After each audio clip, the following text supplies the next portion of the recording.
কিন্তু আমার তো সংসার আছে। আপনি বলেছেন পশু প্রাণী না না, পশু প্রাণী পাখি না, শুধুমাত্র যে হাজবেন্ড ওয়াইফ থাকলেই যে তার সংসার হয় তা তো না, আপনার সম্পর্ক থাকলে সেটাও সংসার। হ্যাঁ, আমি সংসার জীবনে হয়তো ঢুকিনি, সংসার জীবনে ঢুকলে হয়তো ওটাতে আমি বেশি সিরিয়াস হয়ে যেতাম, তখন কাজটা হয়তো দূরে চলে যেত। কিন্তু একটা খারাপ সময়ে, প্রচণ্ড খারাপ সময়, বা সবাই তো যায় খারাপ সময় বলে না, আমি আমার প্রত্যেকটা সময়কে আমি অ্যাকনলেজ করি এবং সেগুলো আমার জীবনের অনেক কিছু না। ব্লক করেছে মানে আমি কি অর্থে বলেছিলাম বলতে, মানে আমি ব্লক হয়ে যাচ্ছিলাম বাংলাদেশে, কারণ আমি আর কি করব আসলে, আমার করবার মানে আমার যতটুকু আছে তার চেয়ে বেশি আমি করবার কোনো, নিজেকে প্রমাণ করবার জায়গা পাচ্ছিলাম, হ্যাঁ এক্সপ্লোর করবার জায়গা পাচ্ছিলাম। তো স্বাভাবিকভাবে ভিন দেশে আরো বেশি চ্যালেঞ্জ, ভাষাগত, টোপোগ্রাফি, জিওগ্রাফিক্যাল, এবং মানুষগুলো চিন্তা ভাবনা সমস্ত কিছু একটু ডিফারেন্ট। তো ওই জায়গাটায় চ্যালেঞ্জটা আরো বেশি ছিল, সে কারণে আমি চ্যালেঞ্জের কাছে গেছি। মানে আমাকে তৈরি করেছে সেটা তো আমি একদম 100% আমি অ্যাকনলেজ করি, আমাকে তৈরি করেছে এখানকার টেলিভিশন প্ল্যাটফর্মে আমি কাজ করেছি, that was my practice pad. আমি কাজ করেছি বড় সব ডিরেক্টরদের সঙ্গে কাজ করেছি, ভালো ভালো ডিরেক্টরদের সঙ্গে, তারা আমাকে তখন নিয়েছেন। অবশ্যই সেটাও আমার, এবং তারাও যে আমার কাছে কিছু পাননি সেটা তো তারা বলতে পারবেন না। আমাদের তো একটি শক্তি আছে, অভিনয় যারা করেন, ধরুন একজন পলিটিশিয়ান দাঁড়িয়ে সত্যিকার অর্থে কতটা মানুষ জড়ো করতে পারবে বা কোনো কিছু বলতে গেলে শুনবে আমি জানি না। একজন অভিনয় শিল্পী বা একজন অভিনেতা, একজন হিরো দাঁড়িয়ে, একজন সেলিব্রিটি দাঁড়িয়ে বললে তার চেয়ে বেশি কথা শুনবে তাদের যারা ফলোয়ার আছে বা কেউ আছে, তারা কিন্তু শুনবে। সেই দায়বদ্ধতার জায়গা থেকে তো আমার মনে হয় যে কিছু কিছু ক্ষেত্রে ভোকাল হতেই হয়।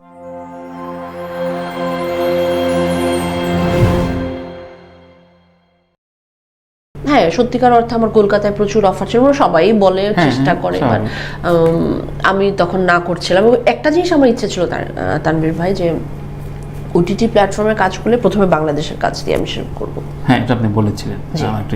ও দেখুন, হিন্দি ছবিতে একটা কাজ করা তো বাংলাদেশি বা বাঙালি মেয়ের জন্য একটু টাফও।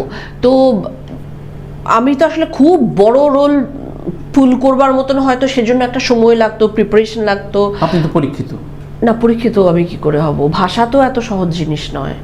আমাকে এখনো কলকাতার লোকেরা বলে আমার কলকাতার ভাষা হয় না, বাংলাদেশের লোকেরা বলে তুমি কলকাতার অ্যাকসেন্টে কথা বলো। আমি তো ভাই একদম মাঝখানে চিপার মধ্যে পড়ছি। বলে নাকি? হ্যাঁ, কলকাতার বলে তোমার তো ভাষা হয় না, তোমার তো ভাষা বাংলাদেশের ভাষা চলে আসে। বাট এটা কিচ্ছু যায় আসে না।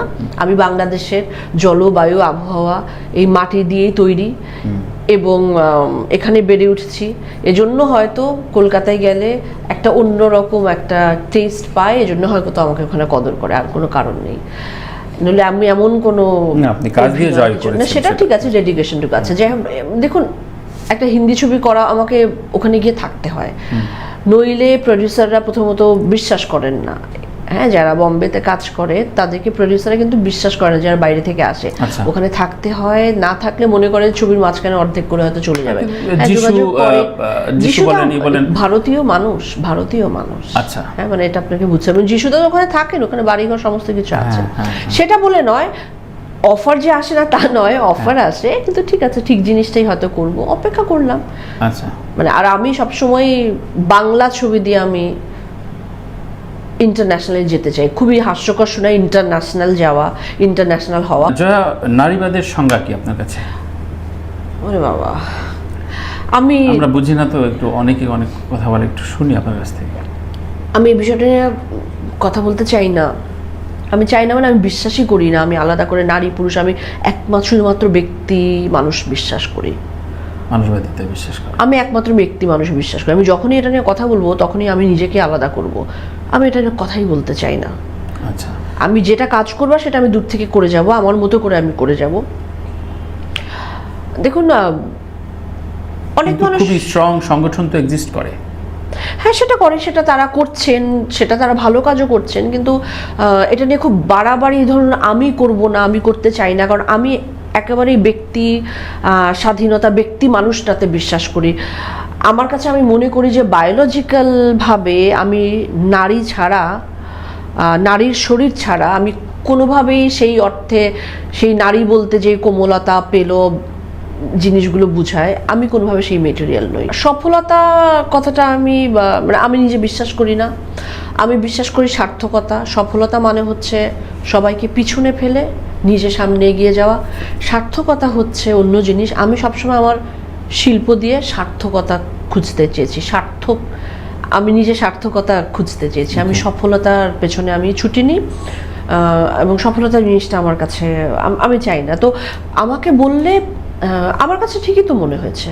ঠিকঠাক, হ্যাঁ, বা ঠিকই মনে হচ্ছে, অবশ্যই ঠিক। কিছু না কিছু অ্যাঙ্গেল থেকে অবশ্যই যার বলার স্বাধীনতা দেওয়া উচিত, এইভাবে আপনি না না না না না না না না না নিশ্চয়ই আছে। দেখুন, অনেক সময় অতি প্রশংসায় বা প্রশংসা পেতে পেতে আমরা মনে করি অনেক সময় আমি যা করব তাই ঠিক, একটা সুপিরিয়রিটি চলে আসে।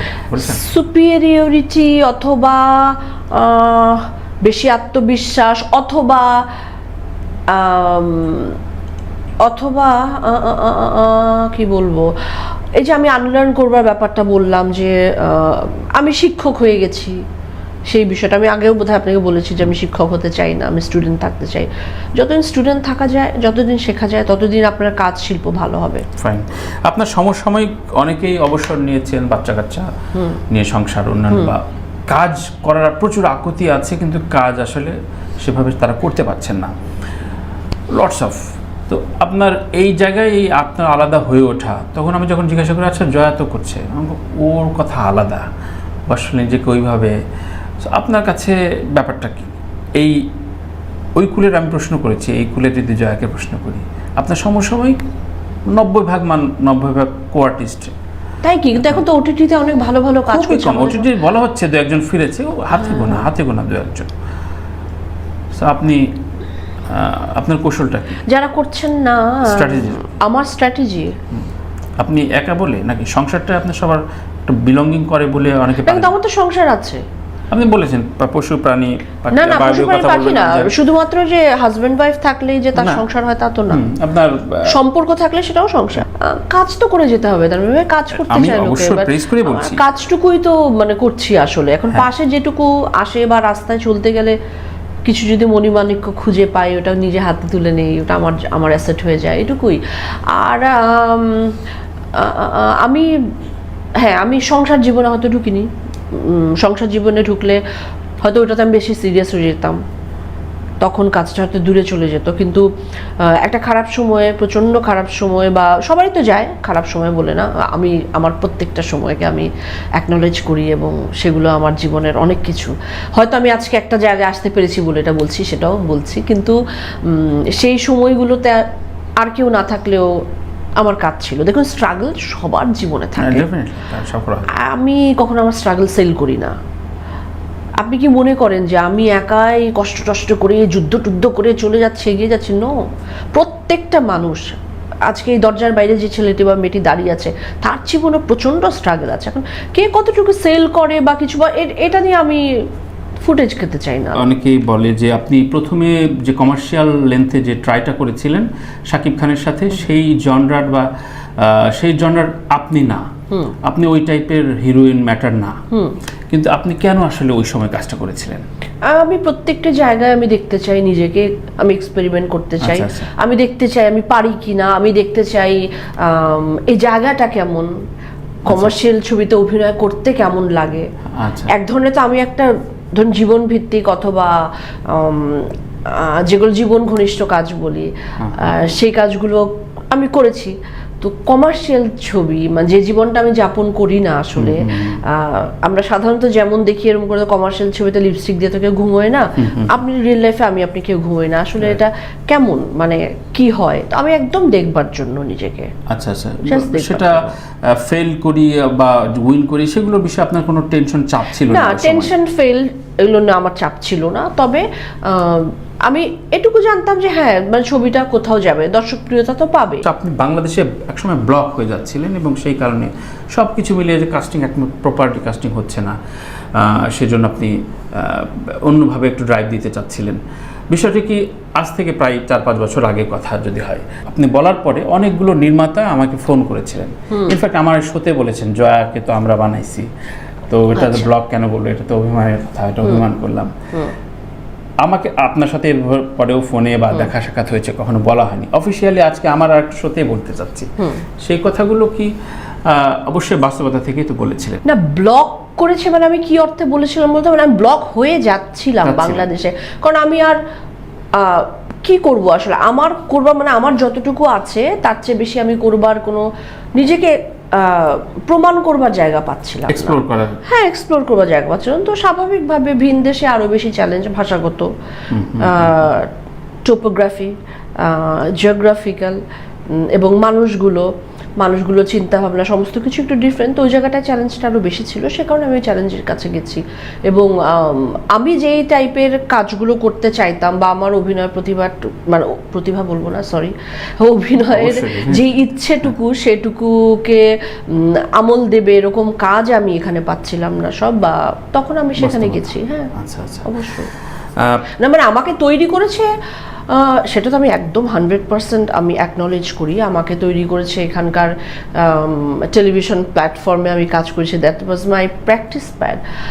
আমি কাজ করেছি বড় সব ডিরেক্টরদের সঙ্গে কাজ করেছি, ভালো ভালো ডিরেক্টরদের সঙ্গে, তারা আমাকে তখন নিয়েছেন। অবশ্যই সেটাও আমার, এবং তারাও যে আমার কাছে কিছু পাননি সেটা তো তারা বলতে পারবেন না। তাদের জন্য মানে প্রডিউসারদের কাছে হাত পা ধরে দৌড়ানো থেকে শুরু করে তাদের কাছে কম টাকায় কাজ করে দেয়া, নামমাত্র কাজ না করে দেয়া, সব কিছুই আমি করেছি, সেটা তাদের অস্বীকার করলে চলবে না। তারপরে সেগুলো আমি অস্বীকার করছি না। এবং তারা আমাকে ভালো ভালো চরিত্র দিয়েছে। কেন দিয়েছে? কোনো ব্যক্তিগত খাতির ছিল না, তো কখনোই ছিল না। শিল্পীরা যারা কাজ করছেন তাদের স্টেটমেন্টে কোনো দায় আছে কিনা, যে কোনো সংকট বা যে কোনো ক্রাইসিসে কোনো স্টেটমেন্ট দেওয়া প্রয়োজন কিনা? অনেকে বলেন শিল্পীদের খুব বড় দায় রয়েছে যে কোনো কিছুতে। হ্যাঁ হ্যাঁ, মানে ওটা উনি বক্তব্য নিজের জায়গা, ওটা দেখুন, ওটা আমিও দিই, আমিও বলি, ওটা আমি মাঝে মধ্যে বলি, কিন্তু সেটা একেবারে আমার ব্যক্তিগত। সেটা আমি কেউ না হলেও, আমি যদি কোনো অভিনয় শিল্পী নাও হতাম তাও আমি দিতাম। তবে আমাদের তো একটি শক্তি আছে, অভিনয় যারা করেন, ধরুন একজন পলিটিশিয়ান দাঁড়িয়ে সত্যিকার অর্থে কতটা মানুষ জড়ো করতে পারবে বা কোনো কিছু বলতে গেলে শুনবে আমি জানি না। একজন অভিনয় শিল্পী বা একজন অভিনেতা, একজন হিরো দাঁড়িয়ে, একজন সেলিব্রিটি দাঁড়িয়ে বললে তার চেয়ে বেশি কথা শুনবে তাদের যারা ফলোয়ার আছে বা কেউ আছে, তারা কিন্তু শুনবে। সেই দায়বদ্ধতার জায়গা থেকে তো আমার মনে হয় যে কিছু কিছু ক্ষেত্রে ভোকাল হতেই হয়, এবং আর্টিস্টদের নির্ভীক হতে হয়, ভয় পেলে চলবে না আমার মনে হয়। আপনি কতটা নির্ভীক থাকতে পারেন? না, পুরোটা পারি না, পারি না। Thank you. একটু মাথার ভেতর তো আসেই, এটা কি হবে, ঠিক হবে, বলবো এটা পলিটিক্যালি কারেক্ট হবে কি ইনকারেক্ট হবে, ভাবনা চিন্তা করি। তারপরে টুকটাক মাঝে মধ্যে বলি, আরো বেশি ভালো হচ্ছে, বলতে পারা যেত।